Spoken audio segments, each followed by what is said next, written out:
I'm Bruce Marshall, and this is a Marshall Minute Brampton Now update for the week ending the August 15-16 weekend 2020.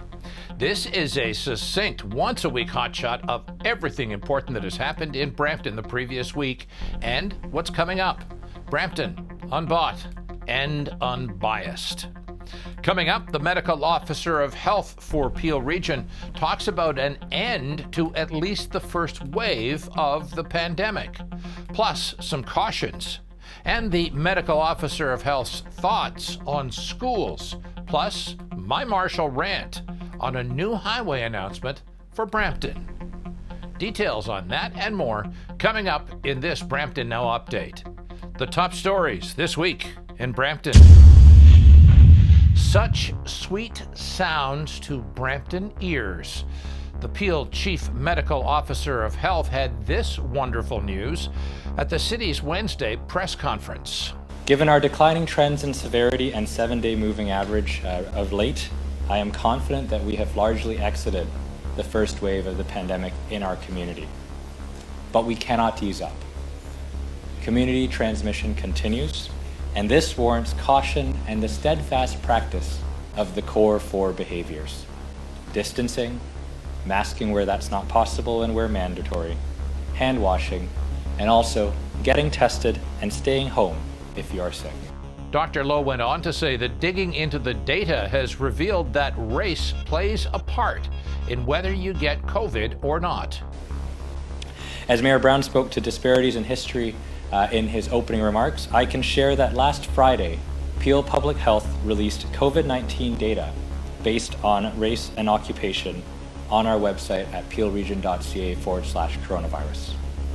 Our data shows that differences between groups in our community mirror trends that are seen elsewhere in Ontario, Canada, and the world. Peel's medical officer of health also had a word for parents concerned about sending their kids back to school. I know that many in the community are have the sending of children back to school weighing heavily on their mind. While Peel Public Health does not hold authority to direct what happens in schools, we are working with the Peel District and Dufferin Peel Catholic School Boards among both the Francophone boards and private schools in our region as they finalize their plans in line with provincial guidance and direction. I'm supportive of additional measures that boards may take to reduce risk in our schools, so long as they increase adherence to the core 4 behaviors. And I would hope that the Ministry of Education will consider supporting such measures with funding and additional guidance for our school board partners. A safe school reopening is critical to making sure we do not give COVID-19 an inch. This is a disease that would have moved much more quickly had we not responded, and can move from 0 to 60 in record time if we let up. Then late Thursday, the provincial government came up with at least some of the funding Dr. Lowe speaks of. However, there is yet to be word on whether this funding covers all of the needs of schools. Mayor Patrick Brown gave thanks to the feds for their unprecedented funding for affordable housing. Mayor Brown. Single largest investment in affordable housing in Peel Region history. And I want to underline why this is so important. At a time during a pandemic, you see the cracks. At a time when you're facing adversity, frankly, some of the most vulnerable in our community, the homeless population, you see the shortfalls in our social support network. And the fact that we're able to take a significant step forward is quite significant. And I want to thank the federal government, the Prime Minister and Minister Hussein for recognizing that challenge we have in Peel Region and providing this significant financial support.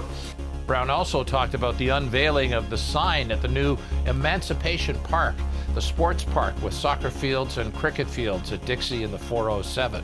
And so last month, Brampton City Council unanimously passed a motion to rename the Dixie 407 Sports Park to Emancipation Park in honor of the abolition of slavery. Today, I will join councillors to officially unveil the new sign for Emancipation Park. And thank you to Councillor Charmaine Williams, who spearheaded this initiative. On Saturday, Brampton will have been under the emergency order for 200 days. Mayor Brown on that. I should also note, as we approach the 200-day mark this Saturday, since our city's first Emergency Operations Center meeting in response to COVID-19, I would like to thank our team for their ongoing hard work and dedication. We have many aspects of City Hall that have not stopped working at any point during this emergency, and frankly, there's been increased hours, increased responsibilities to keep our community safe, and I want to thank all of those on the front lines as we approach this 200-day mark, whether it's those at our Emergency Operations Center, transit operators, firefighters, police officers, paramedics, those part of Brampton bylaw, everyone involved. This is a team effort, and grateful for their efforts over the last 200 days. In a moment, new stormwater charges this month in Brampton. There's a new 400 series highway on the books for Brampton, and KFC is going green as they promote veg options at their restaurants. Ahead on Brampton Now Update.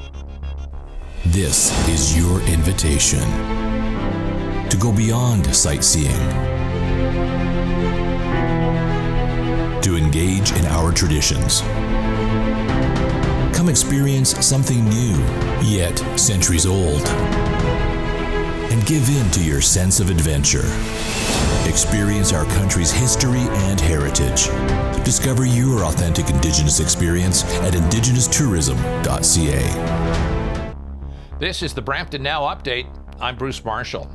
Friday morning, the story was emerging of the shooting death of Sangeeta Sharma, wife of the chief priest of the Hindu Sabha Mandir, Gaur Mandir, in Brampton.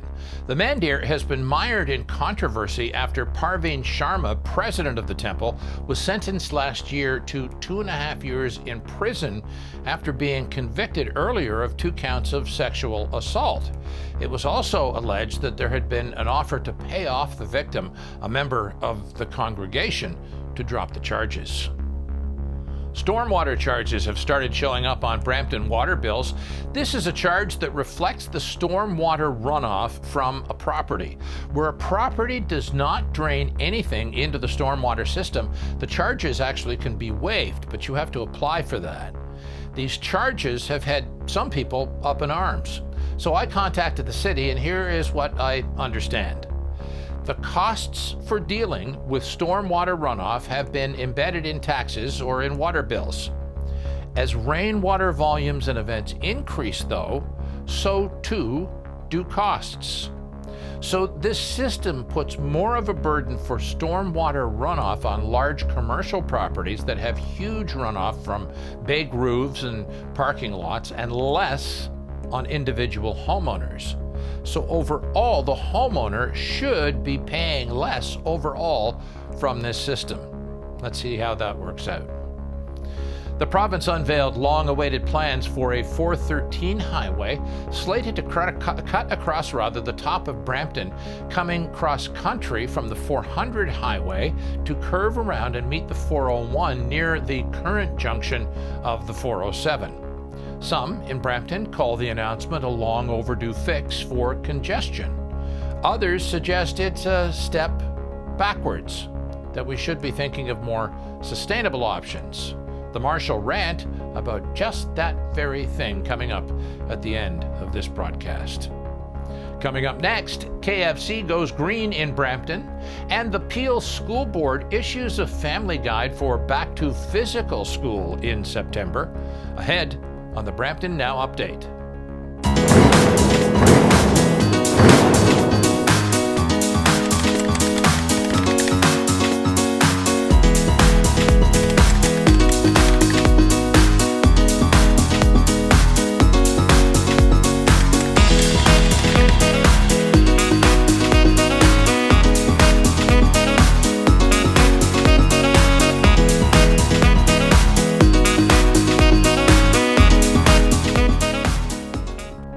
Bruce Marshall, and this is the Brampton Now Update.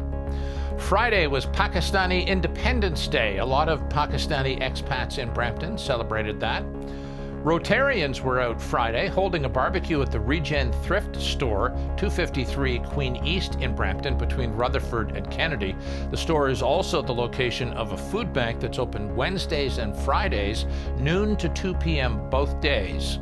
The Rotary Club have been lifesavers for the food bank by using their business contacts to encourage donations, like the donation several weeks ago from Brampton-based premium nut and nut butter manufacturer Golden Boy Foods, which measured in the tons. KFC, Kennedy and Queen, has gone green. The exterior of the store, and the inside, where they now have KFC vegetarian options. Veg options are an increasing ask in restaurants, and Brampton was a natural starting point with so many people who don't eat meat here in Brampton. And apparently they're taking a cue from India. The green color is used there to designate restaurants that serve veg. To help families prepare for the 2020-2021 school year, Peel School Board has created a family guide to reopening plans with details about enhanced health and safety measures in schools, revised school routines and schedules, learning models, transportation, childcare, and more. Visit www.peelschools.org/reopening to learn more. In a moment, what's ahead in Brampton this weekend and the coming week on the Brampton Now Update.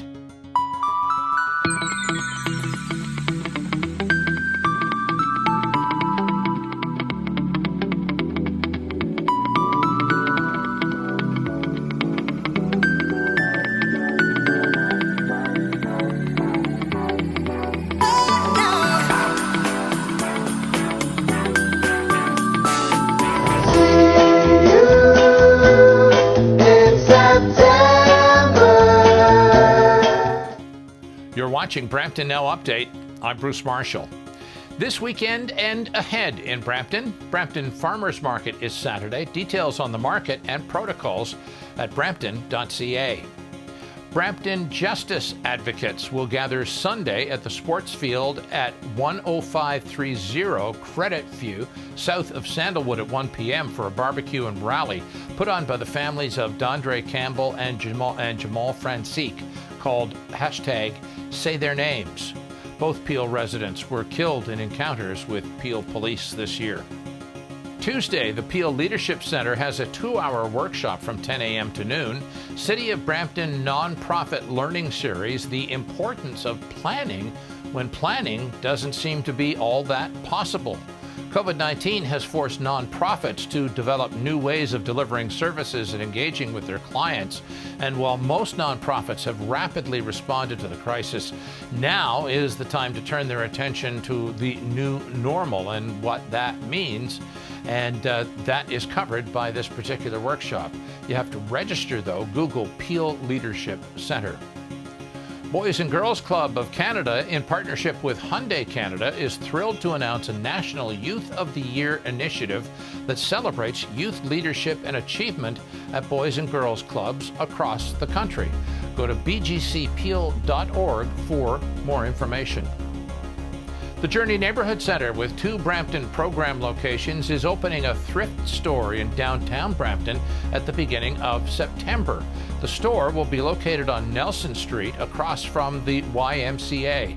The Journey Thrift Shop provides household items and clothing at affordable prices in much the same way that Regen Thrift, a sister organization, provides that with their thrift store in another part of town.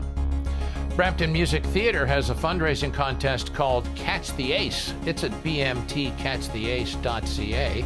BMT also continues online training programs on their website at bramptonmusictheatre.com.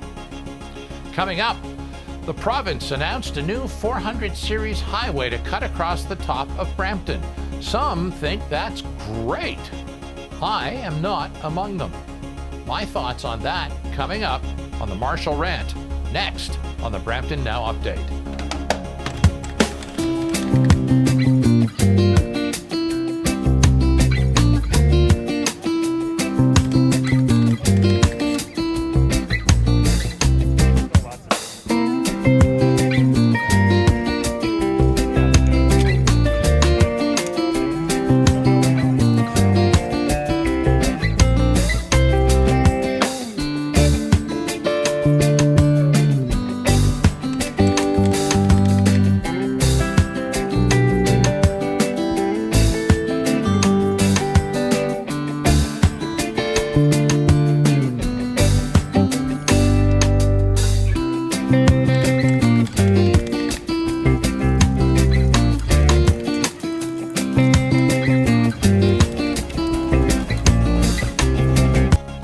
Marshall, and this is the Marshall Rant. The province announced this week to great fanfare the new 413 highway. The highway is supposed to form a right angle at the 400, come across the top of Brampton, and hook up with the 401 around where the 407 joins the 401 today.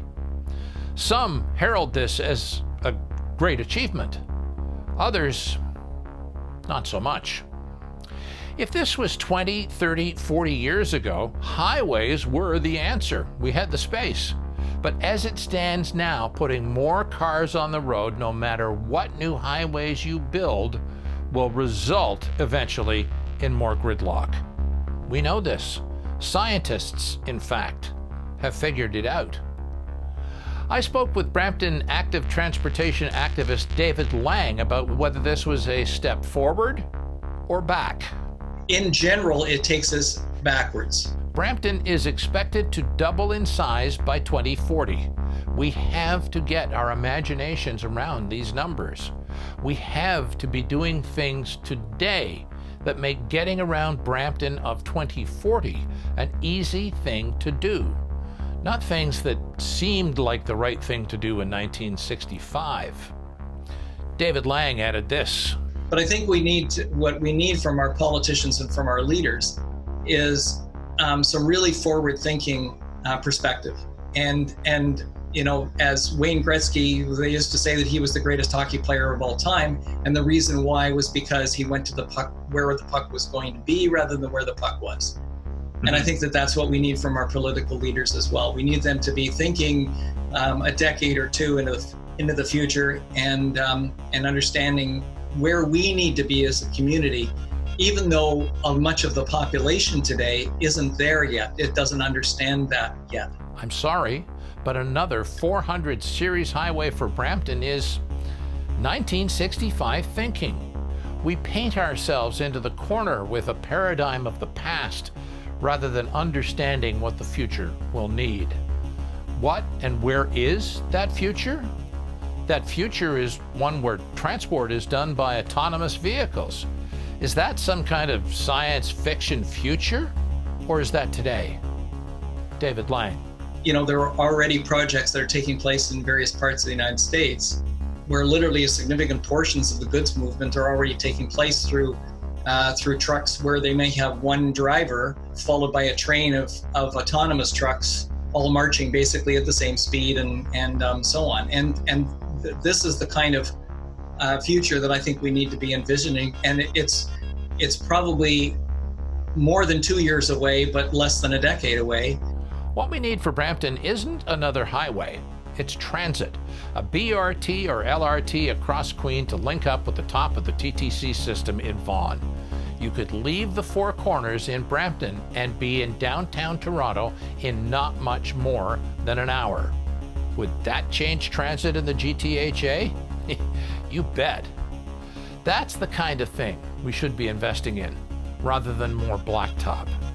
This is not to say that we should not consider seriously this proposed transportation corridor, but maybe we should be thinking of this as far more than just another ribbon of blacktop. Indeed, maybe there should be no blacktop. What do you think? Leave your comments below. I'm Bruce Marshall, and that's it for this week. Please subscribe to the Brampton Now Update channel on YouTube or follow #MarshallMinute on Facebook for lots of Brampton Need to Know that you won't find anywhere else. Your comments and suggestions are always welcome. And if you've got a Brampton story to tell, get in touch with me through this channel you're watching on right now. Stay strong, Brampton. Brampton strong. We're all in this together. I'm Bruce Marshall.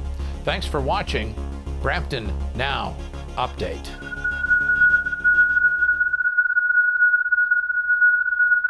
Quiet, numbskulls, I'm broadcasting.